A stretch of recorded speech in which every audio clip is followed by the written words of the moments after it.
জানিয়ে শুরু করছি আজকের পাঠ। আজকে আমাদের পাঠের বিষয় সন্ধির নিয়ম এবং সেটা ব্যঞ্জনে ব্যঞ্জনের সন্ধি, অর্থাৎ ব্যঞ্জন ধ্বনির সাথে ব্যঞ্জন ধ্বনির মিলনে যে সন্ধিটা হয় সেই সন্ধি নিয়েই আজকে আমাদের আলোচ্য বিষয়। এবং সেই সন্ধি যে ৩ নম্বর নিয়ম আছে, আমরা সেই ৩ নম্বর নিয়ম নিয়ে আজকে আলোচনা করব।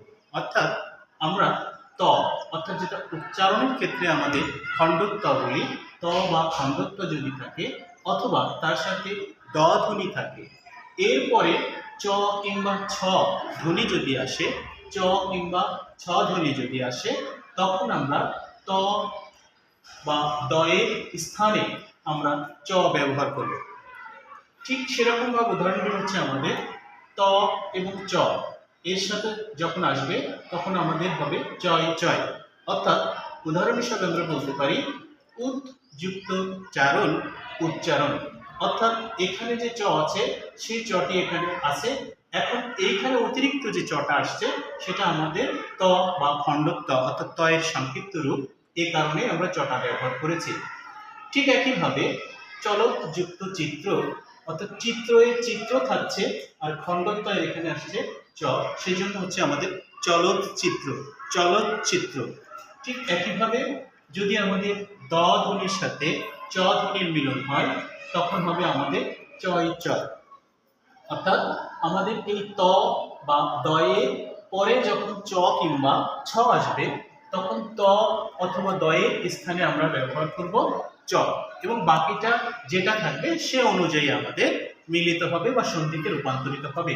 ঠিক একইভাবে দ বা চ এরপরে চয় চয় যেটা আগেই বলেছিলাম, এর সাথে আমাদের তখন যদি আমরা বলি বিপদ যুক্ত চিন্তা, তখন হবে আমাদের সন্ধি হবে বিপদ চিন্তা, তখন আমাদের সন্ধি হবে বিপদ চিন্তা।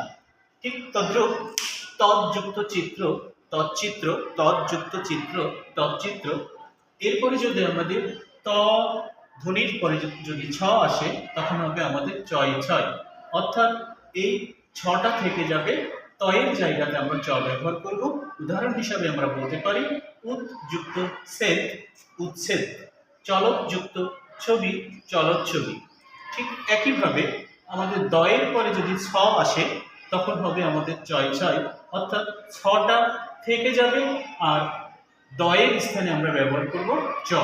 ঠিক উদাহরণ হিসাবে আমরা বলতে পারি উদ যুক্ত ছেদ উচ্ছেদ, উদ যুক্ত ছেদ উচ্ছেদ। সে তেমনইভাবে তৎযুক্ত ছবি তৎছবি। এভাবে আমরা সন্ধির মিলনটা করে থাকি বা সন্ধি করে থাকি।